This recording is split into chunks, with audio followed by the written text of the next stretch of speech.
ஓம் சாந்தி. 19/3/2026 வியாழக்கிழமை. வாணி தரும் வசந்தம்.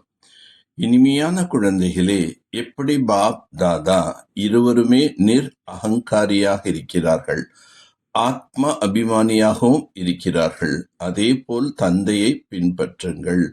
அப்பொழுது சதா முன்னேற்றமாகிக் கொண்டே இருப்பீர்கள். உயர்ந்த பதவி அடைய வேண்டுமென்றால் மனதளவில் கூட யாருக்குமே என் மூலமாக துக்கம் ஏற்படக்கூடாது என்று எச்சரிக்கையாக இருங்கள். எந்த ஒரு சூழ்நிலையிலும் கோபம் வரக்கூடாது. தந்தையுடையவராக ஆகி தந்தையின் காரியத்தில், இந்த ருத்ர ஞான யஜ்யத்தில் தடையாக இருக்கக்கூடாது.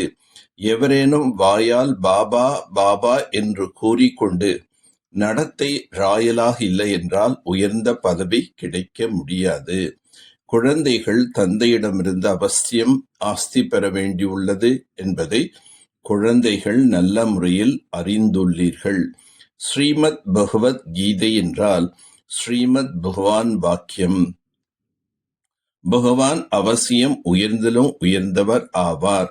ஸ்ரீமத் கூட அதே ஒரு சாஸ்திரத்தில்தான் பாடப்பட்டுள்ளது.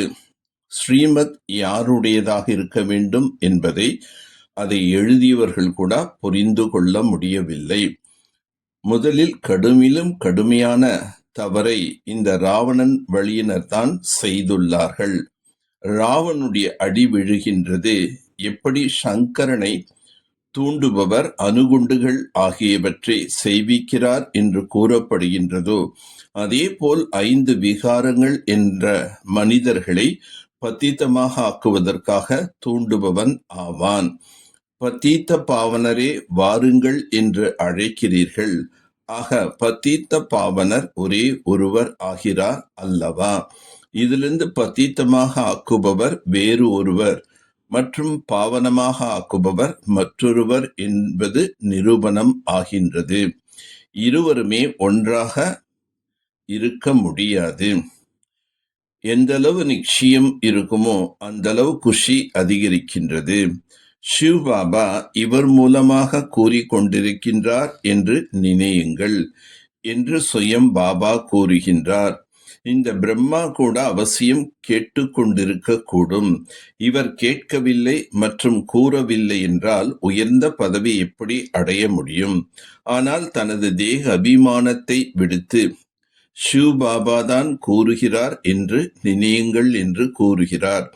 முக்கியமான விஷயம், தந்தை நினைவு யாத்திரை கற்பித்துள்ளார். இதில் தேக அபிமானம் என்பது இருக்கக்கூடாது. எந்தளவு நினைவு செய்வீர்களோ அந்தளவு குஷியின் யாத்திரை அதிகரிக்கும் என்று தந்தை கூறுகின்றார். ஆஸ்தி நினைவில் இருக்கும். எந்த அளவு தந்தை நினைவு செய்வீர்களோ அந்தளவு மகிழ்ச்சியாகவும் இருப்பீர்கள். தந்தை நினைவு செய்யாமல் இருப்பதால் குழப்பங்கள் ஏற்படுகின்றது. நீங்கள் ஒவ்வொருவரும் அந்த ஒரு பிரிய தர்ஷனியாக ஆகி நினைவு செய்ய வேண்டும். எந்த அளவுக்கு நினைவு செய்வீர்களோ அந்த அளவுக்கு புண்ணிய ஆத்மா ஆகிவிடுவீர்கள். பாவங்கள் நீங்கிக் கொண்டே போகும். ஆத்ம அபிமானியாக ஆவதில்தான் உழைப்பு உள்ளது. நான் கூட நினைவு செய்வதற்கான முயற்சி செய்கிறேன் என்று தந்தை கூறுகின்றார். சில சமயங்களில் மாயின் புயல்கள் எப்படி வருகின்றன என்றால் புத்தியின் யோகத்தை துண்டித்து விடுகின்றது. ஞானம் யோகம் இரண்டும் உடையவர்களாக ஆக வேண்டும். இல்லை என்றால் தந்தைக்கு சமமானவர்கள் ஆகவில்லை. ஆத்ம அபிமானியாக இருப்பவர்களே மிகவும் இனிமையானவர்களாக ஆகிவிடுவார்கள்.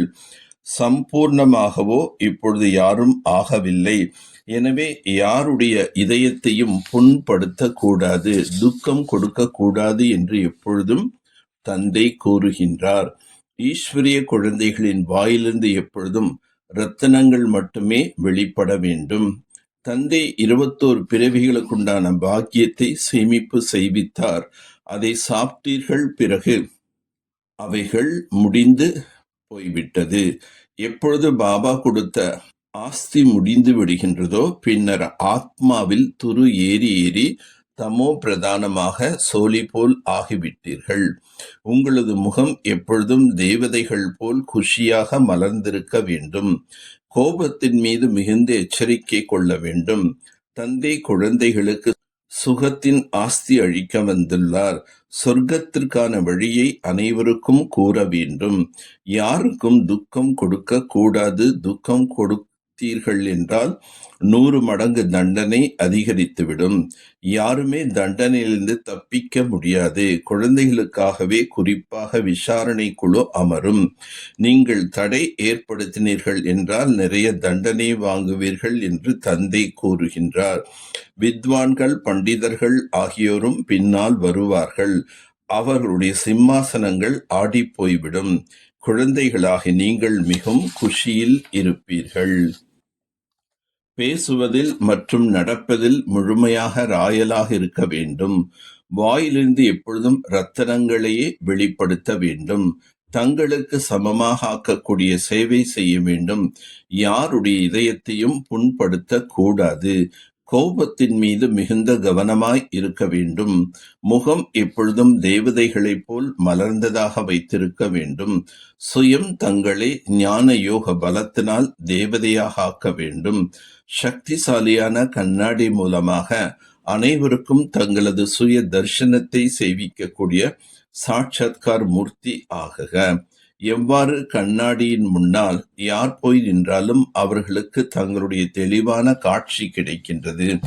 ஆனால் ஒருவேளை கண்ணாடி சக்திசாலியாக இல்லை எனில் உண்மையான உருவத்திற்கு பதிலாக வேறொரு ரூபம் தென்படும். மெலிந்தவராக இருப்பார், பருமனாக தெரிவார். எனவே நீங்கள் அப்படிப்பட்ட சக்திசாலியான கண்ணாடி ஆகிவிடுங்கள்.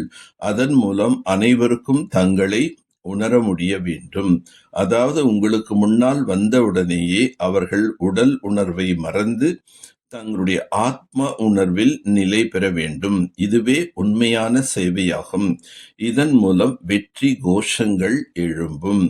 படிப்பினையை தங்கள் சுரூபத்தில் கொண்டு வருபவர்கள்தான் ஞான சுரூபமான மற்றும் அன்பு சுரூபமான ஆத்மாக்கள் ஆவார்கள்.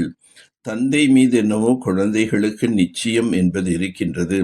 ஆனால் தங்கள் மீதும் நிச்சய புத்தி உடையவர்களாக ஆகி காரியம் செய்யுங்கள். அப்போது வெற்றிக்கு மேல் வெற்றி கிடைக்கும். வெற்றிக்கு முன்னால் பிரச்சனை என்பது ஒன்றுமே இல்லை. நிச்சய புத்தியுடன் காரியம் செய்யும் போது அதை ஒரு பிரச்சனையாக உணர மாட்டீர்கள். ஆனால் விளையாட்டாக உணர்வீர்கள். விளையாட்டு என்பது குஷியாக ஆடப்படுவது. எந்த காரியமாவது செய்வதற்கு எளிமையாக இருக்கும்போது அது இடது கை விளையாட்டு என்று சொல்லப்படுகின்றது. அதாவது சுலபமானது. எனவே இதுவும் புத்தியின் விளையாட்டாக ஆகிவிடும். விளையாட்டில் எவரும் பயப்பட மாட்டார்கள். நல்லது.